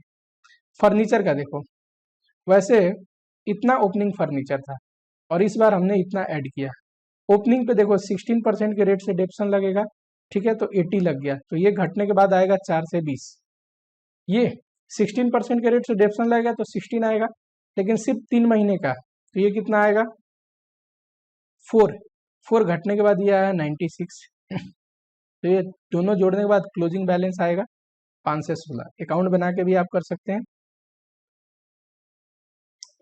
5 से 16 आया, ठीक है। ये कहाँ पे डालोगे, तो ये रहा फर्नीचर एंड फिक्चर का क्लोजिंग बैलेंस। ये सारे डालने के बाद हम क्या करते हैं, स्टॉक रिजर्व निकालते हैं चलो ये रहा ओपनिंग स्टॉक, तो इसका रिजर्व कैसे निकलेगा, सर ये 1080 है, देखो 100 का गुड्स 20 रुपीज चार्ज करके 120 में आता है, ये सेल प्राइस पे इनवॉइस प्राइस पे खड़ा है, यानी कि 120 पे खड़ा है और 20 इसमें मार्जिन जुड़ी है, तो कितना आएगा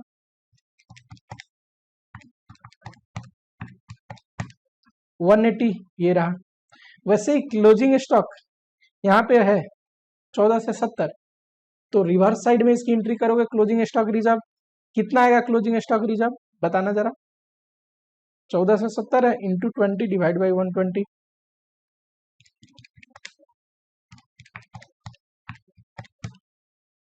245 आया, देखो ये रहा क्लोजिंग स्टॉक रिजर्व।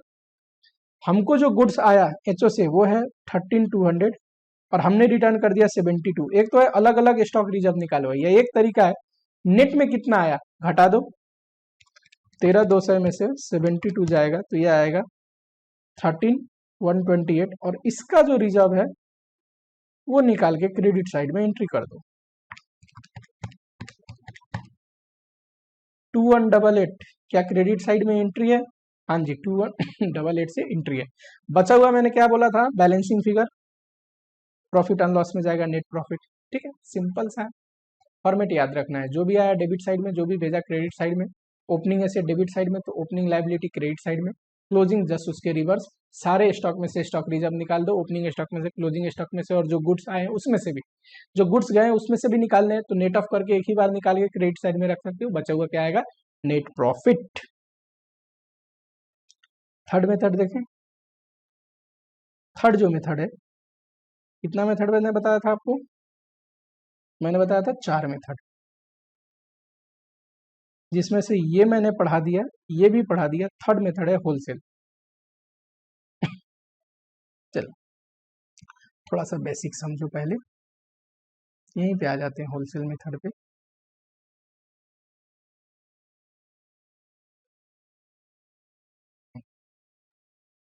मान लेते हैं हेड ऑफिस है, यहाँ पे है ब्रांच। होलसेल मेथड में क्या होता है? देखो दो मेथड पड़े हैं ना, stock and debtor and debtor. Debtor method में हमें कम अकाउंटिंग करनी पड़ती है हेड ऑफिस को, ठीक। एंड स्टॉक एंड डेटर में डिटेल अकाउंटिंग करनी पड़ती है, थोड़ा ज्यादा अकाउंटिंग करना पड़ता है। ये मेथड में आपको हमेशा उस मेथड में बोलेगा, डेटर मेथड में, कि ब्रांच अकाउंट बनाइए, क्योंकि ब्रांच अकाउंट बना के ही हम नेट प्रॉफिट निकाल रहे थे। स्टॉक एंड डेटर मेथड में बोलेगा ये अकाउंट बनाओ, ब्रांच एडजस्टमेंट, ब्रांच स्टॉक। ठीक है, ब्रांच एडजस्टमेंट एक ऐसा अकाउंट है कि उसके बिना ग्रोस प्रॉफिट निकलेगा नहीं, तो वो बनवाएगा। इस मेथड में क्या बोलेगा कि हेड ऑफिस जो है ना, मान लो 100 रुपीज का कोई चीज लेके आया, ठीक है, तो उसको होलसेल में सेल करता है। होलसेल में फॉर एग्जाम्पल उस पर 20 रुपीज मार्जिन रख के 120 में, और हेड ऑफिस ब्रांच को भी होलसेल प्राइस पे ही भेजता है, यानी कि 120 पे ही भेजता है। तो इनवॉइस प्राइस इसमें क्या होता है? Wholesale price. ठीक है, इसमें इनवॉइस प्राइस क्या होता है? जस्ट होलसेल प्राइस, जितना होलसेल प्राइस है उतना ही पे ब्रांच को भी भेजा जाता है। और ब्रांच करता है रिटेल सेल। अब देखो, जब ब्रांच रिटेल सेल करता है तो ऑब्वियसली होलसेल प्राइस पे थोड़ी नहीं बेचेगा। और दोनों मेथड में क्या था? जितने प्राइस पे आता था उतने पे ब्रांच बेच रहा था है ना। इस मेथड में ब्रांच एडिशनल प्राइस ऐड करके बेचता है, क्योंकि अगर होलसेल में कोई चीज 120 में बिक रही है तो रिटेल में तो उससे महंगा बिकेगी, तो थोड़ा और प्रॉफिट मार्जिन चार्ज करता है, और 120 का था ना 150 बना के 150 पे बेचता है। करेक्ट। चलो, इसमें ट्रेडिंग पीएल कैसे निकलेगा? तो बहुत आसान है। ओपनिंग स्टॉक लोगे, एचओ और ब्रांच दोनों का साथ बाई साथ करना, ठीक। एचओ के लिए तो स्टॉक 100 पे खड़ा है क्योंकि इसके लिए कॉस्ट इतना है, पर ब्रांच के लिए स्टॉक का कॉस्ट कितना है? 120। प्रॉफिट 20 रुपया चार्ज होकर आया ना, तो स्टॉक कितने पे दिखेगा? 120 पे, 20 रुपया उसमें रिजर्व जुड़ा हुआ है। परचेज यहाँ पे डालोगे, जो हेड ऑफिस परचेज करता है, ठीक है, ये कुछ नहीं परचेज करता। गुड्स एंड, अब देखो गुड्स जब भी आया ना, हेड ऑफिस के लिए इनकम का काम करेगा और ब्रांच के लिए खर्चा है, खर्चे का काम करेगा। तो ब्रांच के यहाँ पे डालोगे खर्चे साइड में, डेबिट साइड में, और वही हेड ऑफिस के लिए यहाँ क्रेडिट साइड में डालोगे, ठीक। सेल्स कोई हुई तो क्रेडिट साइड में ही आती है, ठीक। हेड ऑफिस 120 पे सेल करता है ना, हमारे एग्जांपल में मैंने लिया था, और ब्रांच कितने पे सेल करता है? 150 पे, ठीक है। चलो, डायरेक्ट एक्सपेंसेस डालोगे, क्योंकि डायरेक्ट एक्सपेंसेस ट्रेडिंग अकाउंट का पार्ट है, ठीक। ग्रॉस प्रॉफिट कैसे निकलेगा? देखो, ब्रांच के लिए तो बड़ी सिंपल है, जो भी सेल हुआ होगा ना ब्रांच का, डिवाइड बाई 150 करोगे और इंटू 30 करोगे। क्यों? क्योंकि 150 पे ही तो सेल प्राइस है ब्रांच के लिए, एंड 30 रुपीज उसमें प्रॉफिट मार्जिन है। पर अगर आप हेड ऑफिस का देखोगे तो हेड ऑफिस के लिए देखो, ये भी सेल है, और गुड्स जो ब्रांच को भेजा ये भी हेड ऑफिस के लिए सेल है, ठीक है। तो दोनों में मार्जिन जो जुड़े हैं, गुड्स सेल्स जो नॉर्मल आउटसाइड को कर रहा है होलसेल पे वो भी, एंड गुड्स इनटू ब्रांच, दोनों को जोड़ने के बाद आप ग्रोस प्रॉफिट निकालोगे, ठीक। ये ध्यान रखना, यहीं पे बच्चों से गड़बड़ी होती है, ठीक है। इसके लिए दोनों आपको सेल मानना है, दोनों इसके लिए रेवेन्यू, दोनों पे इसने प्रॉफिट चार्ज करके भेजा है, ठीक। चलो, ग्रोस प्रॉफिट को यहाँ ट्रांसफर करोगे, इनडायरेक्ट खर्चे डालोगे। अब बताओ, ओपनिंग और क्लोजिंग स्टॉक में रिजर्व भी तो है ब्रांच के, है ना। 100 का चीज अगर 1 से 20 पे खड़ा है, ठीक, तो 20 रुपया रिजर्व जुड़े हुए हैं उसमें। एंड अगर ये अनसोल्ड रह गया, ओपनिंग क्लोजिंग स्टॉक कुछ रह गई, तो रिजर्व हटानी पड़ेगी, ठीक। तो रिजर्व जो 20 रुपया मार्जिन है ये हटाओगे, और किस में डालोगे? एचओ के अकाउंट में, एचओ वाले ट्रेडिंग पीएल में। बताना क्यों, कमेंट में लिखो फटाफट, क्योंकि ये जो अनरियलाइज प्रॉफिट है ये कमाया किसने था? हेड ऑफिस ने। हेड ऑफिस ने 20 रुपया चार्ज करके ब्रांच को 120 पे सामान बेचा था, तो वो 20 रुपया मार्जिन किसके बुक में दिख रही होगी? हेड ऑफिस के बुक में। तो मार्जिन हटाओगे तो किसके बुक से हटाओगे? हेड ऑफिस के बुक से। और लास्ट में आएगा नेट प्रॉफिट। सिंपल। चलिए क्वेश्चन देखे क्या? अरे बहुत आसान क्वेश्चन आता है, जो फॉर्मेट पढ़ा रहा हूँ पढ़ो, उसके बाद क्वेश्चन देखो, ऑटोमेटिक समझ में आ जाएगा।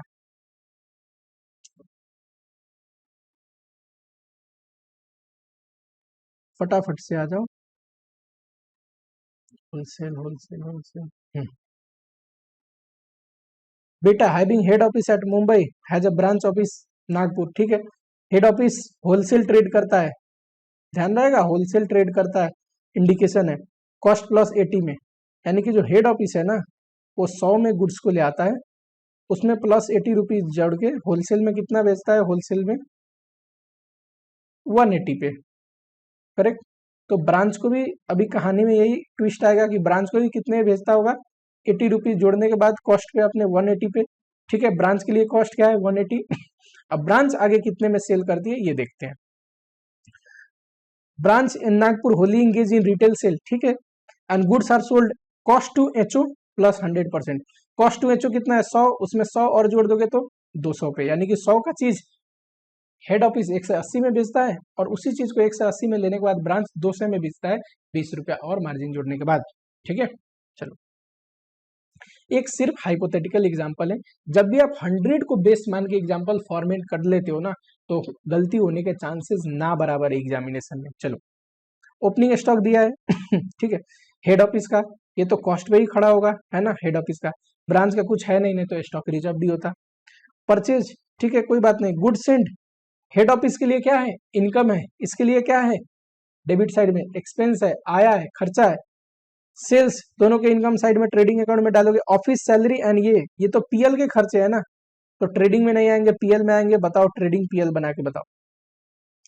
बड़ा ही सिंपल है, चलो यहीं पे कर देते हैं ना, कोई नहीं। एचओ ब्रांच, या फिर एक काम करो टाइम सेव करते हैं, यहाँ पे आ। ओपनिंग स्टॉक दिया है, सिर्फ हेड ऑफिस का, ब्रांच का दिया नहीं है। परचेज दिया है, हेड ऑफिस का, ब्रांच का दिया नहीं है, क्योंकि ब्रांच लेता ही सारा हेड ऑफिस है। ठीक, गुड सेंट, अब देखो ब्रांच के लिए क्या है? एक्सपेंस है ना, पर एचओ के लिए क्या है? इनकम है, तो इनकम साइड में डालोगे। सेल दोनों का डाल दोगे। ठीक है, अब आया इम्तिहान की घड़ी, क्लोजिंग स्टॉक नहीं दिया हुआ है, ध्यान से देखो तो, और ग्रोस प्रॉफिट भी आपको निकालने हैं। क्लोजिंग स्टॉक दिया होता तो आप ग्रोस प्रॉफिट को बैलेंसिंग फिगर रख देते, पर दोनों नहीं दिया है। हमेशा याद रखना है ग्रोस प्रॉफिट निकाला जा सकता है, ग्रोस प्रॉफिट के इंफॉर्मेशन से बैलेंसिंग फिगर क्लोजिंग स्टॉक रख देना। कैसे? एचओ के लिए देखो मैंने क्या बोला, एचओ के लिए ये भी इनकम है और गुड सेंड भी इनकम है। 7081 प्लस 9,54,000, करेक्ट। एचओ कितने में बेचता है? 100 रुपए का चीज 80 रुपए जोड़ के 180 पे। अगर ये 180 है तो 80 कितना?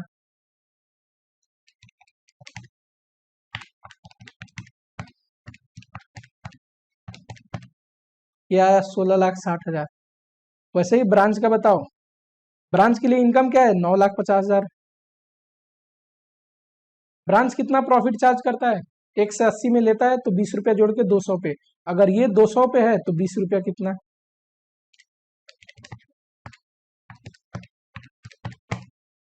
95,000। ये डाल दोगे 95,000 और ये, तो ये आ जाएगा क्लोजिंग बैलेंस। आपको कैलकुलेट करने की जरूरत नहीं है। ग्रोस प्रॉफिट यहाँ ट्रांसफर होगी, हाँ जी। 3 खर्चे थे, डालो। ये ऑफिस एक्सपेंस, सैलरी और ये डल गए खर्चे। ठीक है सर, डल गए खर्चे उसके बाद ओपनिंग स्टॉक तो कुछ है नहीं, तो ओपनिंग स्टॉक रिजर्व इधर आएगा नहीं, नहीं तो हम लिखते opening stock reserve head office में।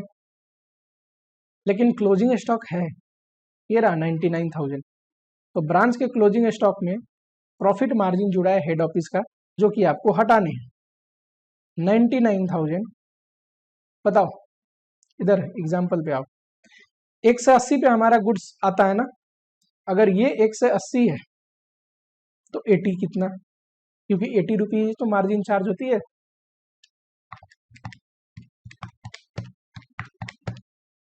44,000, ये रहा 44,000 और बचा हुआ नेट प्रॉफिट। सिंपल, ये आपको करने की जरूरत नहीं है। ठीक है, आप ऐसे वर्किंग नोट दिखा सकते हैं। अनरियलाइज प्रॉफिट का, सॉरी, अनरियलाइज प्रॉफिट का तो ये रहा, ये क्या है, कैलकुलेशन ऑफ ग्रोस प्रॉफिट करके। ठीक, लास्ट मेथड है ट्रेडिंग अकाउंट। ये तो बहुत ही आसान है, अभी जो पढ़ रहे थे ट्रेडिंग अकाउंट और पीएल अकाउंट ही तो बना रहे थे है ना, इसमें दोनों को बना रहे थे, अब सिर्फ ब्रांच के बनाएंगे और आसान।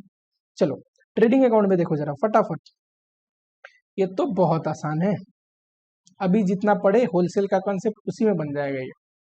और मजेदार बात, ट्रेडिंग अकाउंट ज्यादातर देखो कॉस्ट पे भी बनवा सकता है, इनवॉइस प्राइस पे भी, पर नॉर्मली ट्रेडिंग अकाउंट है तो कॉस्ट पे ही बनवाएगा, है कि नहीं। चलो ओपनिंग स्टॉक लिखोगे, जितना गुड्स आया हेड ऑफिस से लिखोगे और रिटर्न घटा दोगे। ठीक, क्योंकि हमारे लिए क्या है, जो भी आता है डेबिट करेंगे। ठीक, उसके लिए इनकम है, हमारे लिए एक्सपेंस है। डायरेक्ट खर्चा लिखोगे, इधर सेल्स लिखते हैं, कैश एंड क्रेडिट दोनों जोड़ के लिख दोगे, वैसे सेल्स टोटल में ही दिया रहेगा। अब नॉर्मल लॉस कुछ हुआ, कॉस्ट पे घटाओगे। ठीक है, अगर कॉस्ट पे बन रहा है तो ग्रोस प्रॉफिट आएगा। क्लोजिंग स्टॉक, अगर ग्रोस प्रॉफिट निकाल लिया आपने, जैसे मैंने अभी समझाया था, ग्रोस प्रॉफिट निकाला तो क्लोजिंग स्टॉक बैलेंसिंग फिगर। ठीक है, ग्रोस प्रॉफिट को यहाँ लिखोगे। इनडायरेक्ट खर्चे जैसे कि administrative, selling, bad debt discount वगैरह हो गया। ठीक, यहाँ पे डालोगे। चलो और कोई अब नॉर्मल लॉसेज है डालोगे और नेट प्रॉफिट आ जाएगा। ठीक, ये बहुत ही सिंपल है, ये मेथड तो कुछ है ही नहीं अलग से मेथड, पर क्या करें।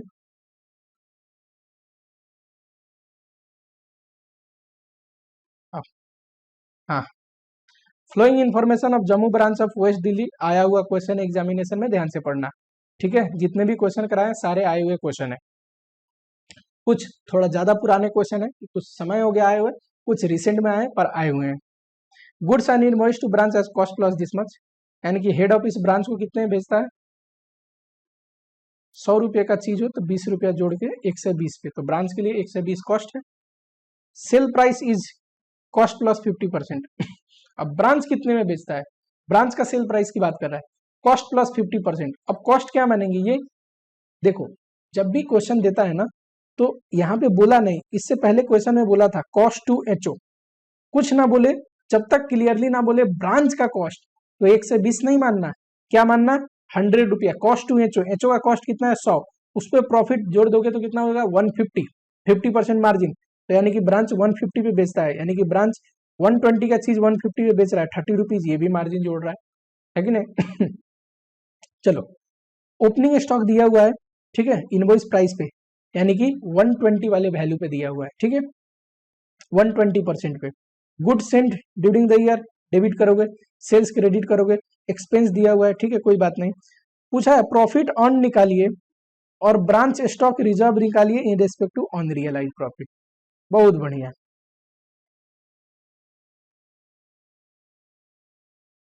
यहाँ पे चलो यहीं पे समझा देता हूँ। ओपनिंग स्टॉक लिखोगे, सेल्स लिखोगे, गुड्स रिसीव लिखोगे। ठीक है, क्लोजिंग स्टॉक अभी हमें नहीं पता, एंड चलो क्या है कि आप ग्रोस प्रॉफिट निकाल के, उसके बाद आप ग्रोस प्रॉफिट निकालने के बाद एक्सपेंस घटा के नेट प्रॉफिट, एक्सपेंस को क्या मान लेना, इनडायरेक्ट। वैसे तो आपसे पूछा है प्रॉफिट निकालिए, तो नेट प्रॉफिट डायरेक्ट इसी में निकाल दो या फिर अलग से नेट प्रॉफिट करके निकालना, सेम ही आएगा आंसर। जरा देखो यहाँ पे, या फिर सिंपल तरीके से मैं करवा देता हूँ यहाँ पे। टू ओपनिंग स्टॉक 2,20,000 दिया है, जो गुड्स हमने रिसीव किया वो 11 लाख है, बाई सेल्स 12 लाख है, बाई क्लोजिंग स्टॉक हमें नहीं पता, by gross to gross profit हम निकाल सकते हैं। ये जो ग्रोस प्रॉफिट आएगा ये यहाँ पे ट्रांसफर करेंगे, कोई खर्चा है, इनडायरेक्ट एक्सपेंस यहाँ पे लिखेंगे, और टू नेट प्रॉफिट आ जाएगा। ठीक है, खर्चे को इनडायरेक्ट मान लेंगे, कोई बात नहीं। चलो बताना जरा ग्रोस प्रॉफिट कैसे निकलेगा। 1 लाख, सॉरी 12 लाख है, बताओ जरा, हम कितने में बेचते हैं, 100 का चीज अगर हमें 20 जोड़ के 120 पे आता है, तो 120 तो मेरे लिए हो गया कॉस्ट, मैं उस पर 30 और जोड़ के 150 पे बेचता हूँ। अगर ये 12 लाख, 12 लाख 150 है, तो मार्जिन कितना है, 30, तो 30 कितना, यही है हमारा प्रॉफिट। 2,40,000। अच्छा बताओ, 2,40,000 ग्रॉस प्रॉफिट आ गया, ठीक है, टोटल कर लेना आप। तो यहाँ क्लोजिंग स्टॉक बैलेंसिंग फिगर लिख दोगे, 2,40,000 प्लस 11,00,000 प्लस 2,20,000 माइनस 12,00,000, 3,60,000 आया। अच्छा बताओ, 2,40,000 अगर ग्रॉस प्रॉफिट है और 45,000 खर्चे हैं पीएल के, तो नेट प्रॉफिट कितना आएगा? 1,95,000। एक तो ये पूछा है 1,95,000 दूसरा पूछा है स्टॉक रिजर्व, तो ये रहा क्लोजिंग स्टॉक। स्टॉक रिजर्व बताओ, 3,60,000 इंटू, बताना जरा, स्टॉक रिजर्व किसके अकाउंट में डेबिट करते हैं? एचओ के, एचओ का कमाया हुआ है, एचओ चार्ज करके मार्जिन भेजा है जो बिका नहीं है, ठीक है, तो अनरियलाइज प्रॉफिट एचओ के बुक में है। बताओ, 100 रुपए की चीज पे 20 रुपया प्रॉफिट जोड़ के 120 पे भेजा है। क्लोजिंग स्टॉक अगर 120 पे खड़ा है तो 20 रुपीज जो प्रॉफिट जुड़ा है वो निकाल दोगे तो कितना आएगा? ये आया 60,000। तो दूसरे पॉइंट का आंसर क्या होगा? Stock reserve 60,000। बताओ, क्लोजिंग स्टॉक रिजर्व या ओपनिंग स्टॉक रिजर्व हमने पीएल में क्यों नहीं डाला? बोलो फटाफट से। क्योंकि ये ब्रांच का हम बना रहे हैं ट्रेडिंग पीएल, एचओ का नहीं। एचओ वाले कॉलम में याद करो, होलसेल मेथड में कहां पे डाला था मैंने? एचओ वाले कॉलम में। वो अनरियलाइज प्रॉफिट अर्न किसने किया है? हेड ऑफिस ने, क्योंकि हेड ऑफिस ही तो मार्जिन चार्ज करके भेज रहा है ब्रांच को, ठीक है। चलो वीडियो के सेकेंड पार्ट में कंटिन्यू करते हैं independent branch and foreign branch को। आप छोटा सा ब्रेक ले लो, चैनल को सब्सक्राइब करो, वीडियो को लाइक कर दो, ठीक है। जो भी दिक्कत है कमेंट बॉक्स में जरूर लिखो। मिलते हैं आपको सेकेंड पार्ट में।